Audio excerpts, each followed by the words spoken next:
Hi friends, welcome to Mumbai வல்லா கஜா channel.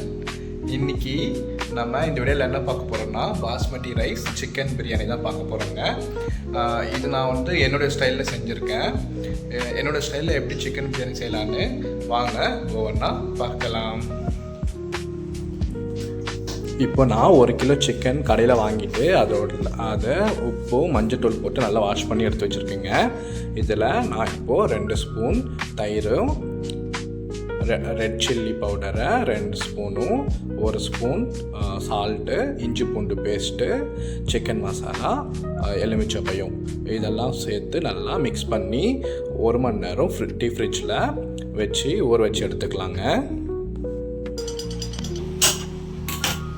இப்போது ஸ்டவ் ஆன் பண்ணி அதில் நான் இப்போ குக்கரில் தாங்க செய்ய போகிறேன். அதனால குக்கர் வச்சுருக்கேன். இதில் கொஞ்சமாக நெய் ஊற்றணும்.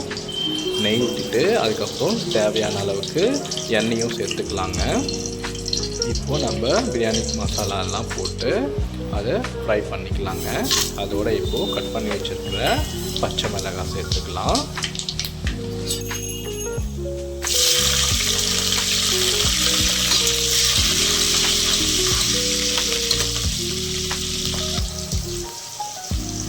பச்சை மிளகாவும் நல்லா வெந்துருச்சு. இப்போது நம்ம கட் பண்ணி வச்சுருக்க ஆனியனை சேர்த்துக்குவோங்க.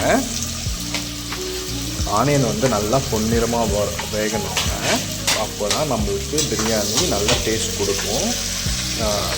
பச்சையாக இருந்தால் நல்லா டேஸ்ட்டாக இருக்காது, டொமேட்டோ ரைஸ் மாதிரி இருக்கணும். அதனால் ஆனியனை நல்லா பொன்னிறமாக வர அளவுக்கு ஃப்ரை பண்ணுவாங்க. வெங்காயம் நல்லா பொரிஞ்சிருச்சுங்க. இப்போ நம்ம கட் பண்ணி வச்சுருக்க தக்காளியும் சேர்த்துக்குவோங்க. இது ரெண்டுமே நல்லா பொரிஞ்சு வருதுங்க. இதுவும் நல்லா ஃப்ரை ஆனதுக்கப்புறம்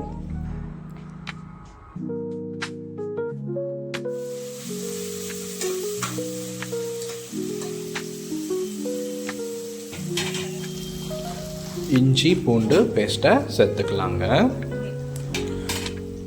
த்ரிக்கில் வந்து தூங்கிட்டு இருக்காங்க.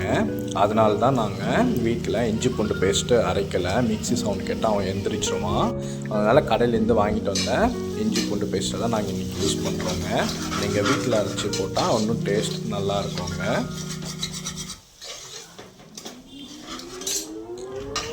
இஞ்சி பூண்டு பேஸ்டுடைய ஃப்ளேவர் போகிற வரைக்கும் நல்லா இது வதக்கி விட்டுருங்க. இப்போது நம்ம ஊற வச்சுருக்கிற சிக்கனை இதோட கலந்துக்கலாம். அதோட இப்போது 1 ஸ்பூன் மஞ்சத்தூளுங்க. இது நல்லா மிக்ஸ் பண்ணி விட்டுக்கலாம். அதுக்கப்புறம் கட் பண்ணி வச்சுருக்கிற கொத்தமல்லியும் புதினாவும் சேர்த்து மிக்ஸ் பண்ணிடலாங்க.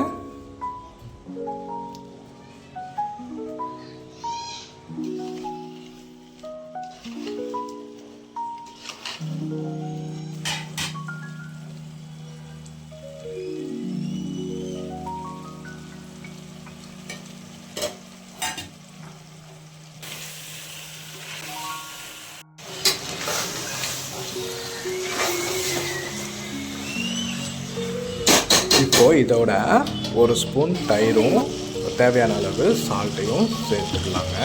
சேர்த்து இப்போது மிக்ஸ் பண்ணி விட்டுடலாம்.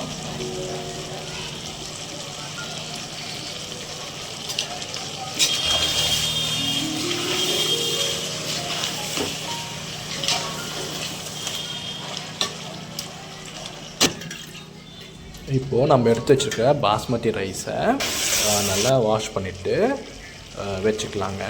இப்போது நம்ம சிக்கன் நல்லா வெந்துருச்சு. அதோட ஃபைனலாக மிளகாத்தூள் சேர்த்து நல்லா கலரி விட்டுருவோங்க.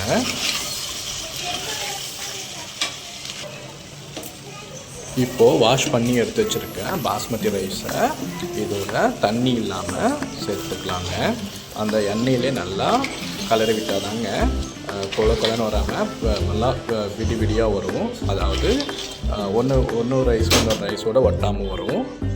நான் வந்து இந்த பிரியாணி வந்து 6 பேர் கணக்காக செஞ்சுருக்கேங்க. உங்கள் வீட்டில் எத்தனை பேர் இருக்காங்களோ அதுக்கு தகுந்த மாதிரி நீங்கள் செஞ்சுக்கோங்க.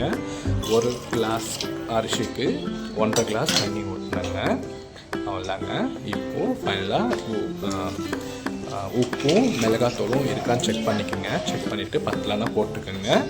இதோட நம்ம கடைசியாக புதினாவை மேலே தூவிட்டு இந்த குக்கர் மூடியை போட்டு மூடி வச்சிடலாங்க.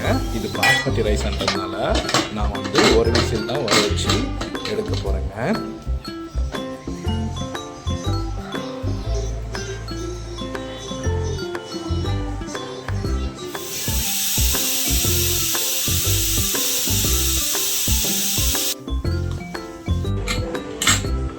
அவ்வளோதாங்க. விசில் போனதுக்கப்புறம் நம்மளோட பிரியாணி திறந்த பார்த்தா வேறு லெவலுங்க, அல்டிமேட்டாக இருந்துச்சு.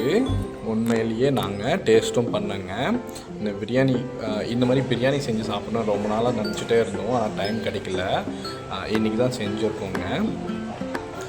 நீங்களும் இந்த பிரியாணியை மறக்காமல் உங்கள் வீட்டில் செஞ்சு பாருங்கள். டேஸ்ட் எப்படி இருக்குன்னு சொல்லுங்கள். ஆனால் நான் எப்போவுமே இப்படி தான் செய்வேங்க. நீங்கள் எப்படி செய்வீங்கன்றதும் கமெண்ட் பாக்ஸில் எனக்கு சொல்லுங்கள்.